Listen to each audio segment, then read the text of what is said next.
venimos a presentar tu libro recién publicado, Licencia para espiar. Todos conocéis a Carmen, pero voy a contaros un poquito de ella. Es autora de 12 novelas, más de 15 libros infantiles, 2 biografías y varios ensayos, relatos y guiones de cine y televisión. En 1998 ganó el Premio Planeta con Pequeñas infamias y ha sido galardonada con el Premio Apeles Mestres de Literatura Infantil y Premio de Cultura que otorga la Comunidad de Madrid. Bueno, ya te entrevisté anteriormente con La leyenda de la peregrina, en el que hacías un homenaje bueno, a las reinas, mujeres que habían tenido el honor de llevar esa joya, y ahora pues este libro de nuevo nos vuelves a sorprender haciendo un homenaje a las mujeres de la historia que se han dedicado al mundo del espionaje. Cuéntanos un poquito. Sí, bueno, encantada de estar aquí, de reencontrarte. Y Sí, empezamos ya, te cuento un poquito cómo surgió la idea de escribir este sí, libro, ¿sí? sí, un poquito. ¿Sí? Tú me ves bien, ¿no? Porque yo te veo como muy oscura, pero espérate a ver. ¿Tú me ves bien? Sí, ¿Sí? yo perfecta. Vale. Sí.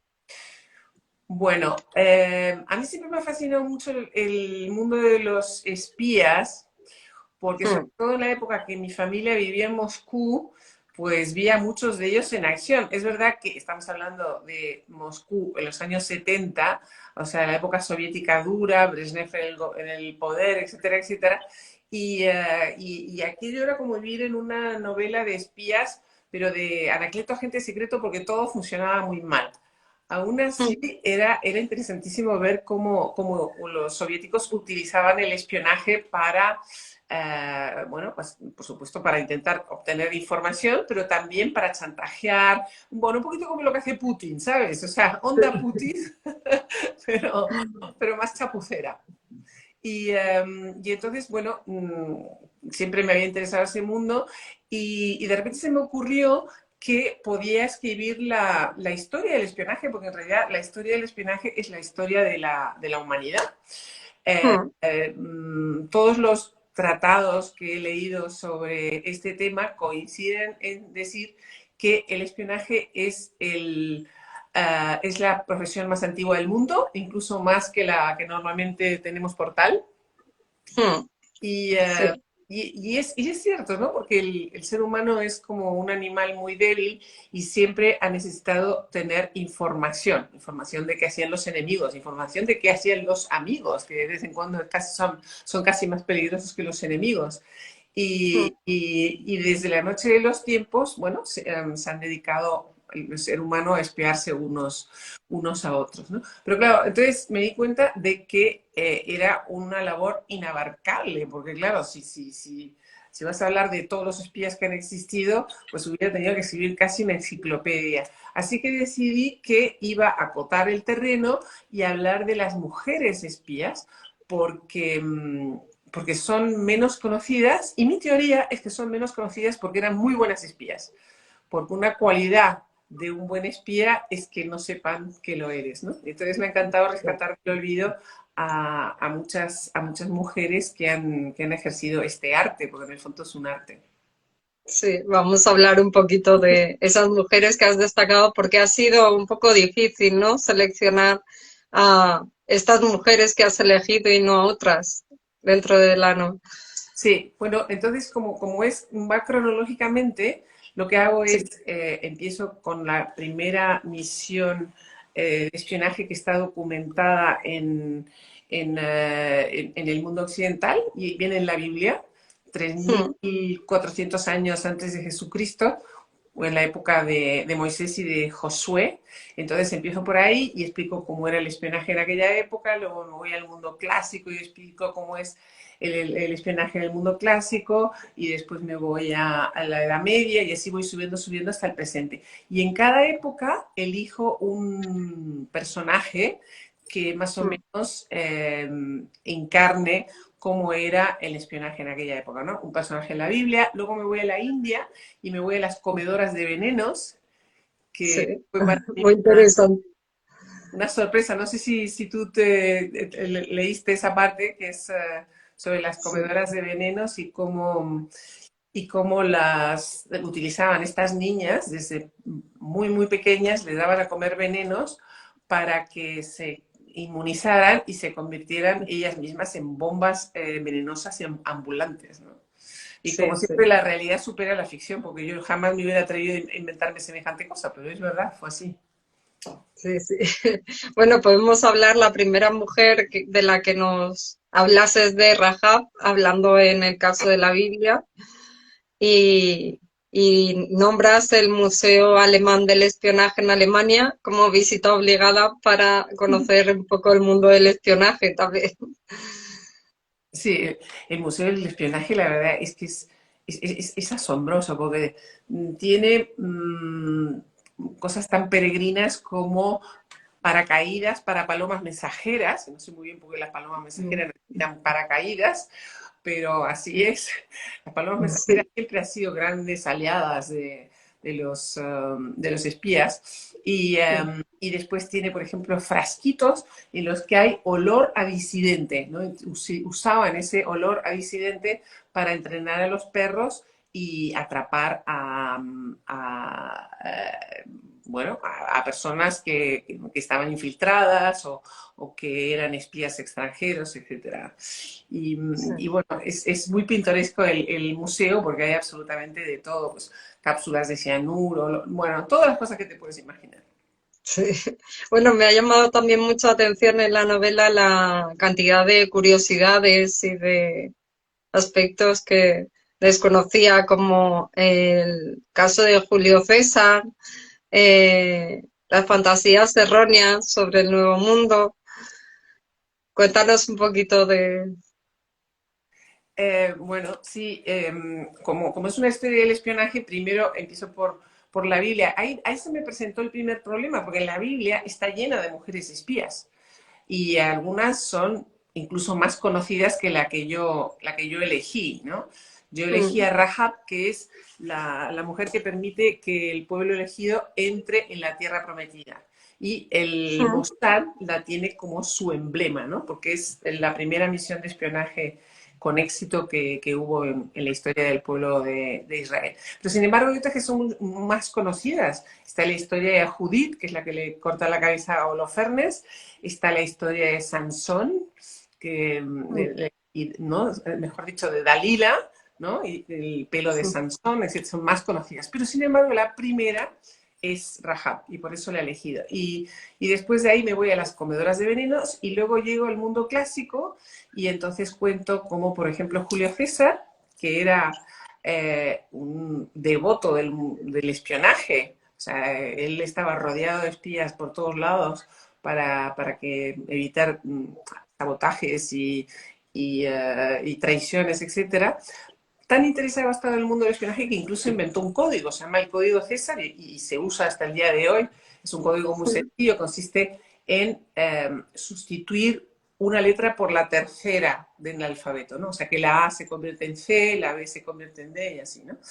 Y bueno, a pesar de que tenía fascinación por el mundo de los espías y se rodeaba de espías, sin embargo, en el momento más candente de su vida, el momento más importante de todo, que es cuando va al Senado y lo van a asesinar, pues los mm, espías le dicen no vayas, te van a matar y además sabemos te va a matar fulano, mengano, o sea, le da todos los nombres, increíble, no le hace caso. mm, Luego habla con los augures eran esas especies de adivinos que leían el futuro en las entrañas de los animales, le dicen no vayas, los adivinos le dicen cuídate de los idus de marzo, ¿no? Que es la famosa frase que utiliza Shakespeare, tampoco hace caso, su mujer le dice no vayas, he tenido un sueño, y bueno, y no le hace caso absolutamente a nadie, y hay una otra mujer, porque en ese momento en la vida de César hay tres mujeres. Está Calpurnia, que es su mujer, Cleopatra, que es la que la había, bueno, le había metido muchos pájaros en la cabeza, ¿no? Que tenía que convertirse en rey, etcétera, etcétera. Y después está la madre de Bruto, que era su amante, por eso César llamaba a Bruto lo llamaba mi hijo, ¿no? mm. Que tiene el dilema de saber que su hijo va a matar a su amante. Y entonces, ¿a quién salva? ¿Salva a su hijo? ¿Salva a su amante? Bueno, pues no lo vamos a contar, pero... Que lo lean. Sí.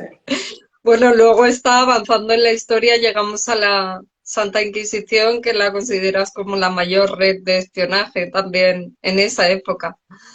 Sí, en realidad no es que la considere yo, Bueno, sino que sí, está considerada por los estudiosos del mundo del espionaje como la primera red internacional de espionaje que existe. Y es lógico, ¿no? Porque claro, eh, los miembros de la Santa Inquisición se dedicaban, como su propio nombre indica, a averiguarlo todo.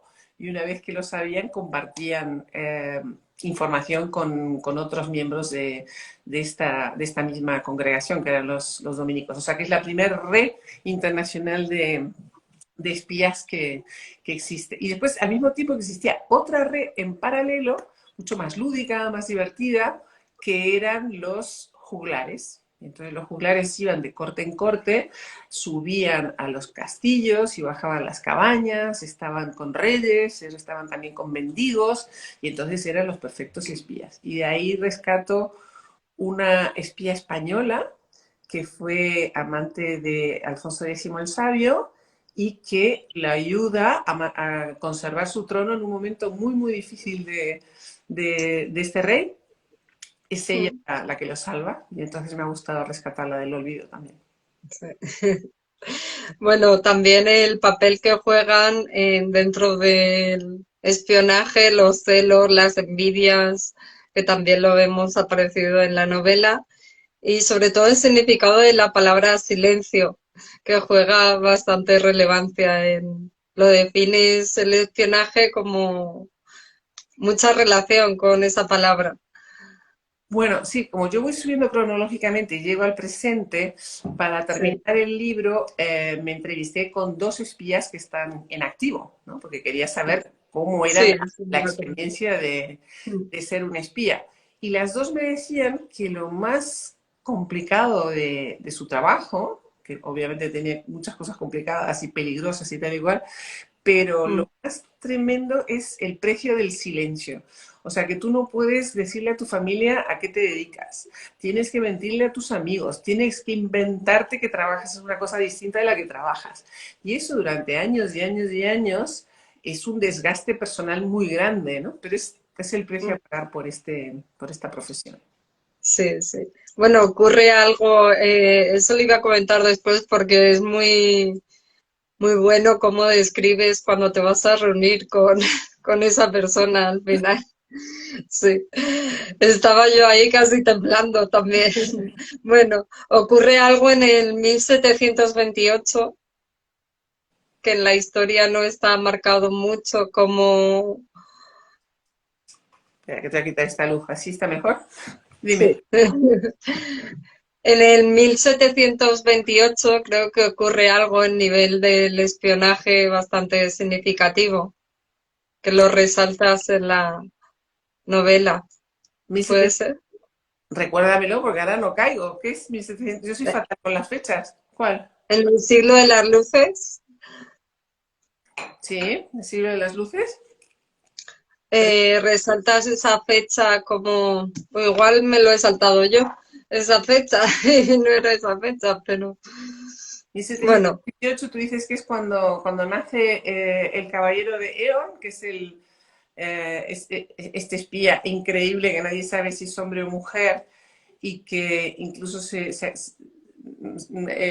el amor con Casanova, nada menos que con Casanova, y él no sabe si es hombre o mujer. O sea, engañar a Casanova era sí. bastante difícil. Bueno, pues este señor que se llamaba el Caballero de León y que tiene una historia increíble, que una vez más, si yo me lo hubiera inventado, nadie me cree, pero la realidad siempre supera la La ficción. ficción. Y entonces, bueno, él trabajaba para el rey Luis XV.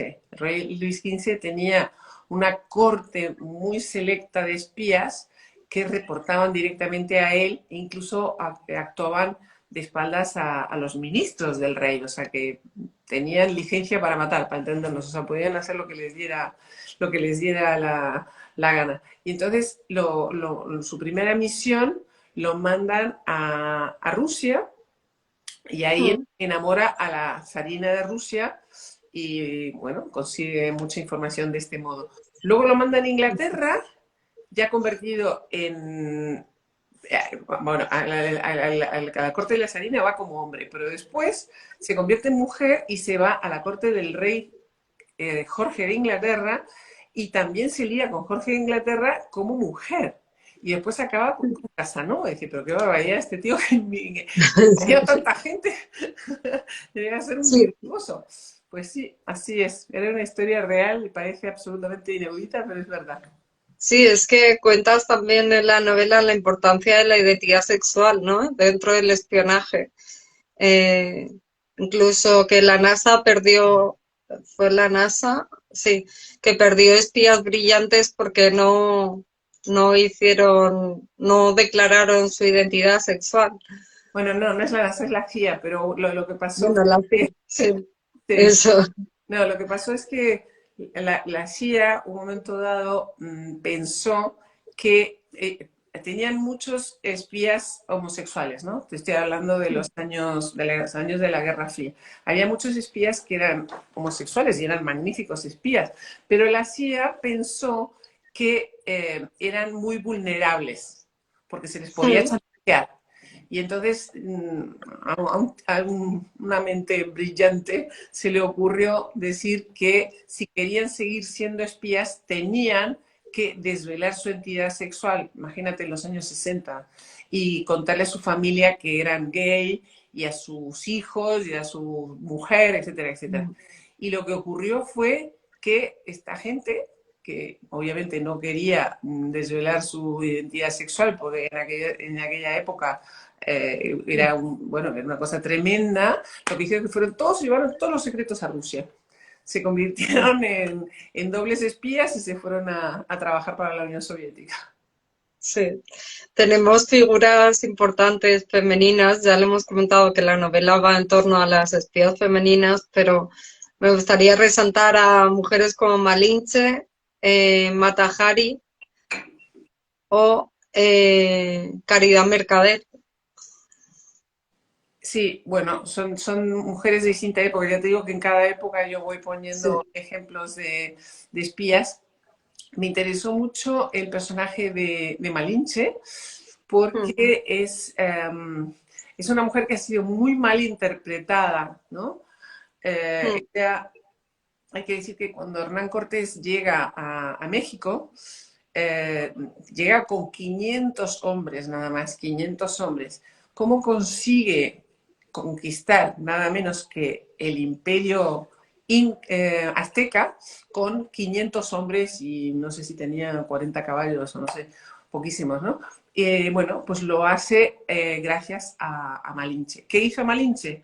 Bueno, ella era una esclava que se la regalan a Hernán Cortés. Era una esclava que hablaba maya, pero también entendía el idioma de los mexicas. Los mexicas son los aztecas, ¿no?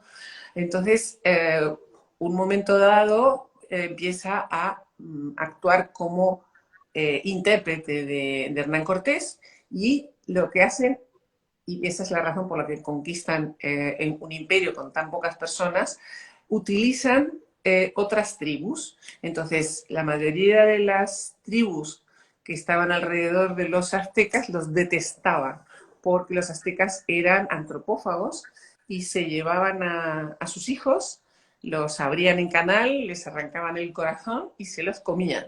Así que comprenderás que no le tenía mucha simpatía el resto de las tribus a los aztecas. Y lo que hace Hernán Cortés a través de Malinche, que era una mujer extraordinariamente inteligente, es confabularse con todas las tribus enemigas de los aztecas para acabar con el imperio. O sea, que jugó un papel importantísimo en la conquista de México bueno, y en la historia en general, ¿no?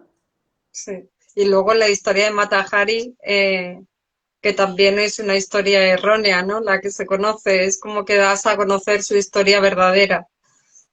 Bueno, sí, otra de las dificultades que me encontré al escribir este libro es que cuando llegué a la Primera Guerra Mundial, yo utilizaba, esto lo cuento para alguno de nuestros oyentes que quieran convertirse en escritores de novela histórica. Mm, Cuando tienes una novela histórica, tienes que encontrar libros que te sirvan como de base para montar tu propia historia, ¿no? Así que yo tenía varios libros muy sesudos y muy completos y al mismo tiempo rigurosos sobre el tema del espionaje. Y me sorprendió que ninguno de ellos mencionara a Mata Hari. Digo, a ver, un momento, porque cualquier persona, tú le dices, dame un nombre de una espía y todo el mundo te dice Mata Hari, o sea, que es como el sí, epítome, ¿no? de las espías. sí. Bueno, sin embargo, los estudiosos del espionaje ni la mencionan. ¿Cómo es posible esto? Bueno, la razón es que Mata Hari era una espía pésima, era un desastre, o sea, todo lo hizo mal, todo lo hizo mal. Ella era una estrella mundial, ¿no? O sea, el equivalente de Madonna. Imagínate Madonna en el principio de los años 20, ¿no? Bueno, de los años, mejor dicho, del siglo XX. Bueno, pues entonces su estrella empieza a declinar y ella decide que tiene que reciclarse y para seguir viviendo como a ella le gustaba, así que se ofrece a los alemanes para convertirse en espía. Pero era tan mala que inmediatamente lo descubren los franceses.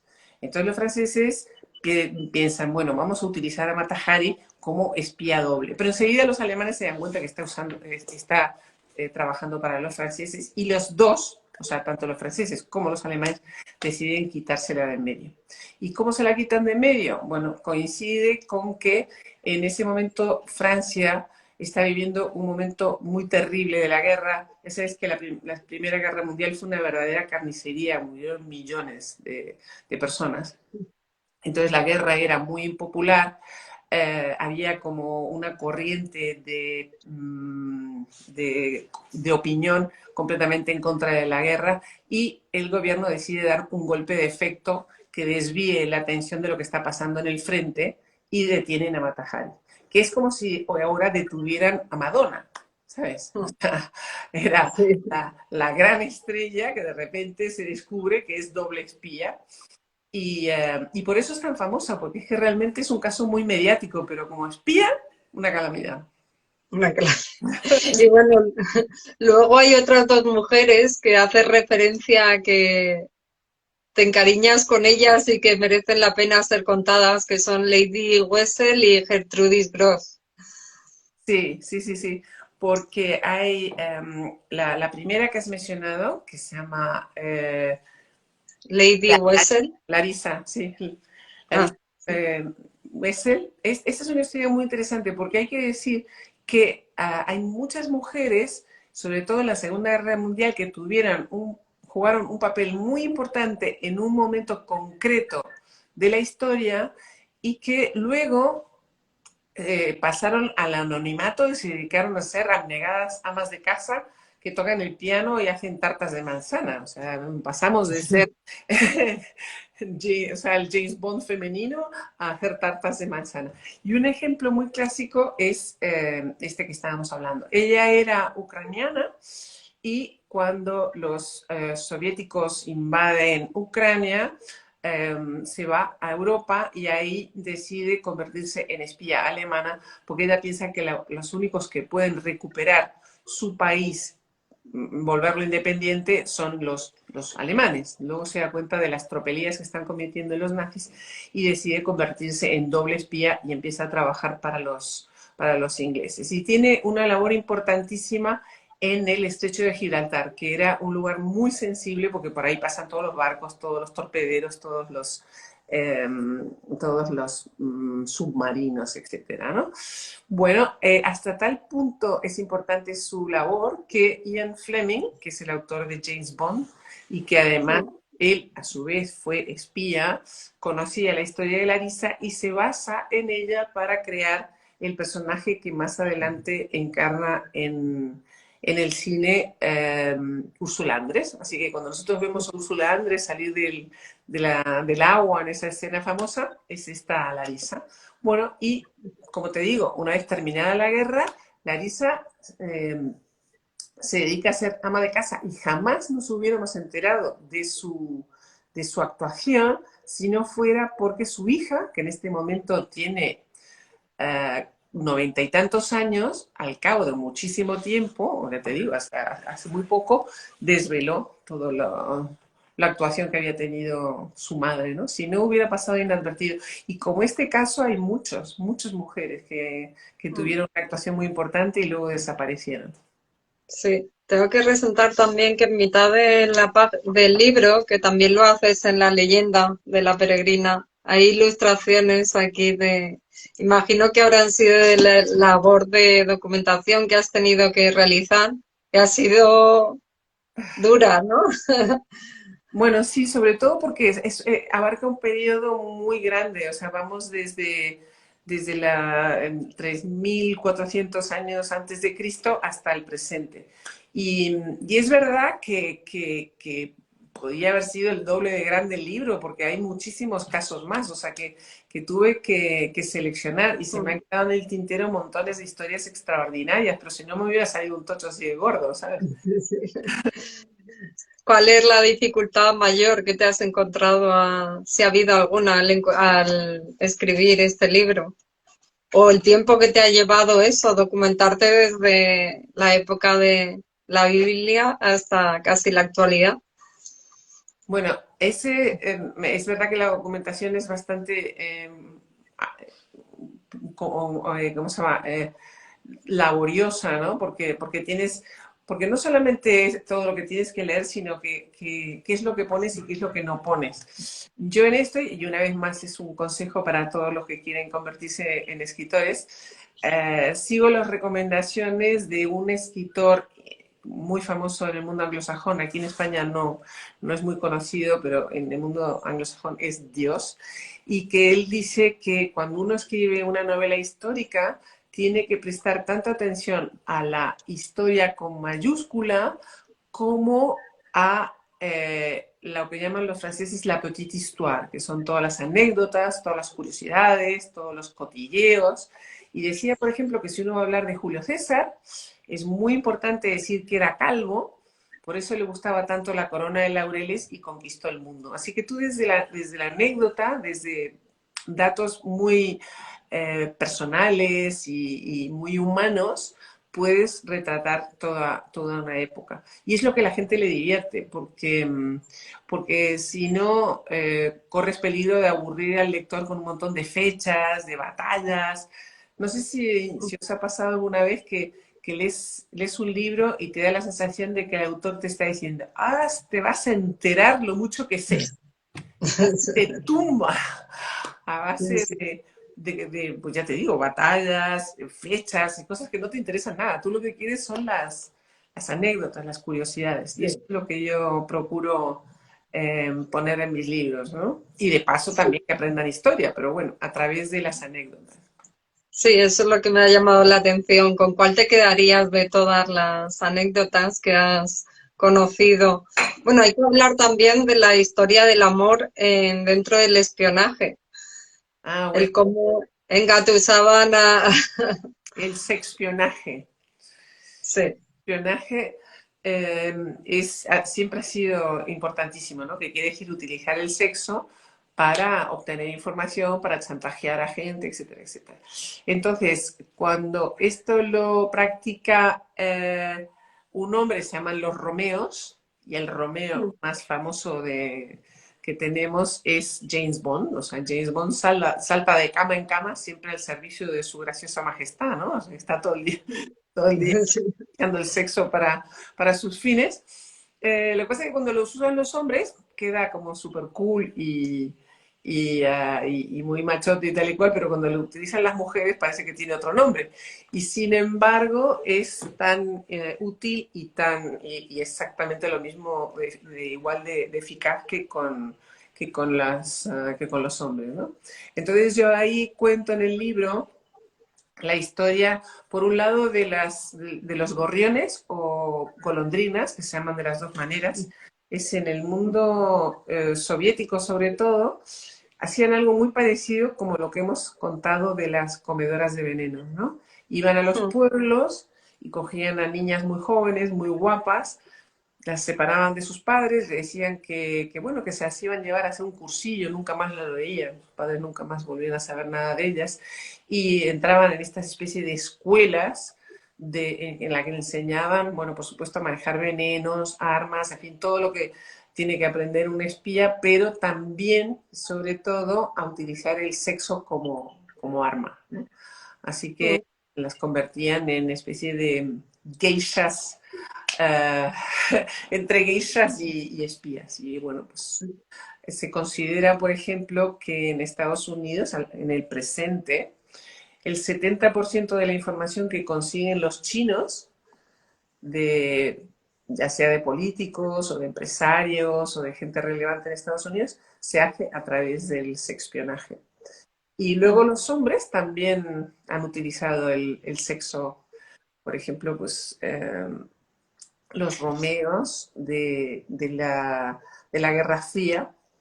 Y si quieres te lo cuento, no sé si vas a... Sí, sí, ¿Sí? claro.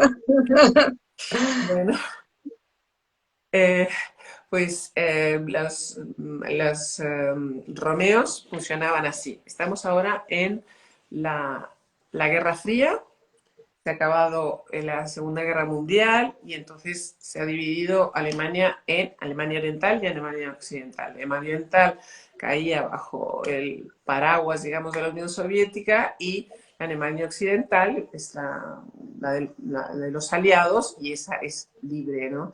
Pero entonces lo que hacían eran de los servicios secretos, ¿cómo se llama? De Alemania Oriental, mandaban a estos señores al lado occidental para espiar a hombres relevantes y políticos destacados. Pero no lo hacían directamente a través de espiando a esos hombres, sino utilizando a sus secretarias. Entonces, el sistema era el siguiente. Hay que decir que después de la Segunda Guerra Mundial, Alemania han muerto muchísimos hombres, o sea que hay muchas viudas, hay por supuesto cantidad de mujeres que no se han casado y estas secretarias, que a lo mejor tenían 50, 60 años y una vida bastante aburrida, de repente aparecía un guapísimo Wolfgang o Franz Johann que les mandan chocolates y flores y son encantadores. Y ellas están como locas, ¿no? Porque no se podían esperar a estas alturas de la vida que iban a tener un amor tan extraordinario. Y eran tan simpáticos y tan caballerosos estos señores que incluso decían, ay querida, no te preocupes, ¿cómo se llama? Tú tienes que trabajar hasta tarde y no te preocupes si tienes que ir a la oficina porque yo te acompaño y me quedo leyendo el periódico, ¿no? Y mientras se quedaba leyendo el periódico, lo que hacían es fotografiar toda la información que tenía en la oficina y después eh, al cabo de unos meses o lo que sea, resulta que venía la policía a detener a esta pobre señora acusándola de espía. Y ella no podía creer, pero ¿en qué momento he espiado yo? Bueno, pues resulta que eran los romeos que le habían metido, no solamente les había engañado desde el punto de vista sentimental, sino que además la habían metido en tal lío que acababan en la cárcel.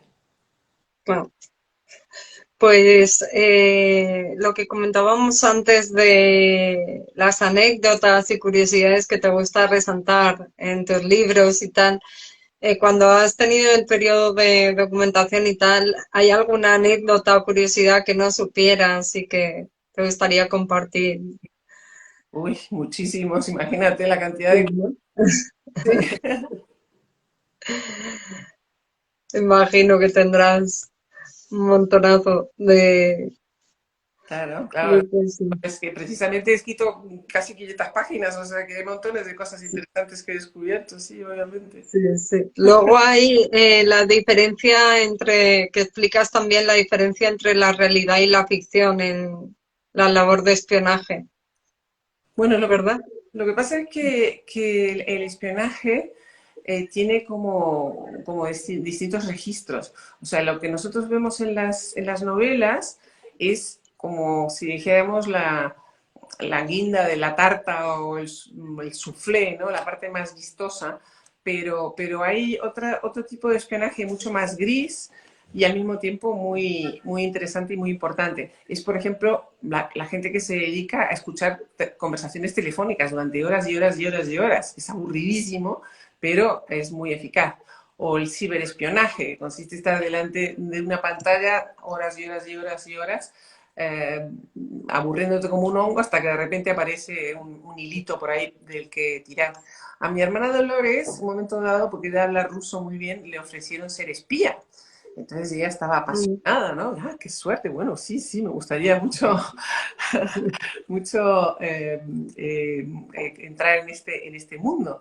Y entonces hasta que se enteró de qué iba a consistir su trabajo. Sí, sí. Y su trabajo iba a consistir en estar sentada delante de una radio, escuchando Radio Moscú durante horas. Comprenderás que esto no es muy glamuroso, Mm. pero de este Vale, modo también se obtiene información.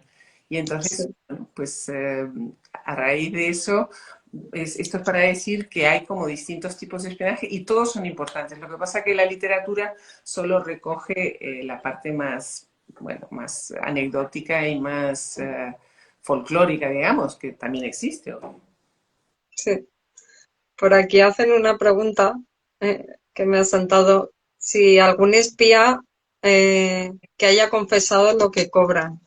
No sé si has podido. No, Bueno, creo que.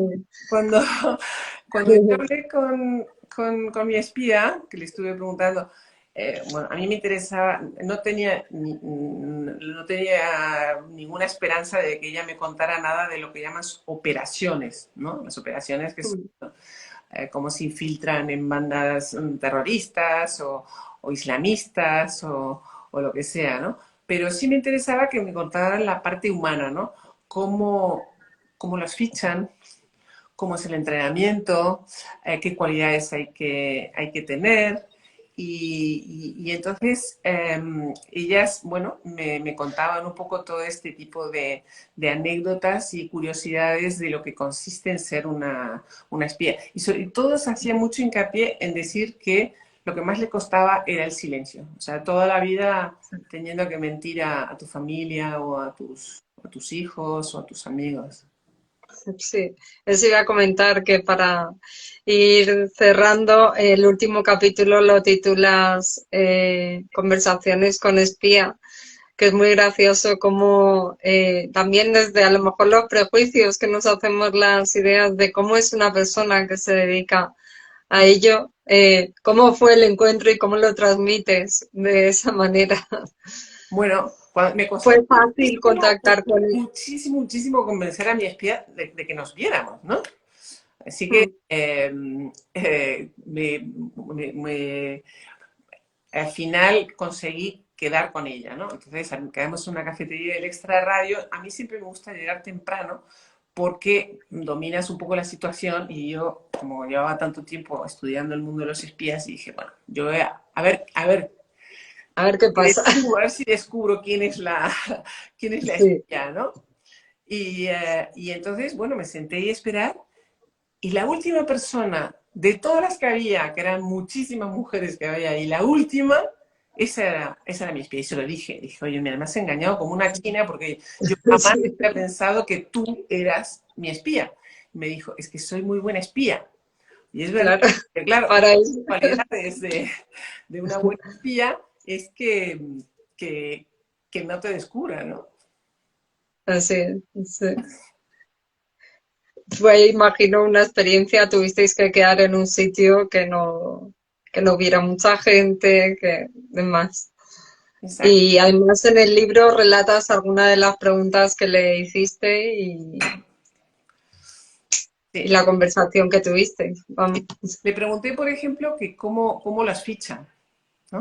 O sea, tú no Sí, vas ding dong, buenas, eh, quiero ser espía, ¿no? Las cosas no funcionan así.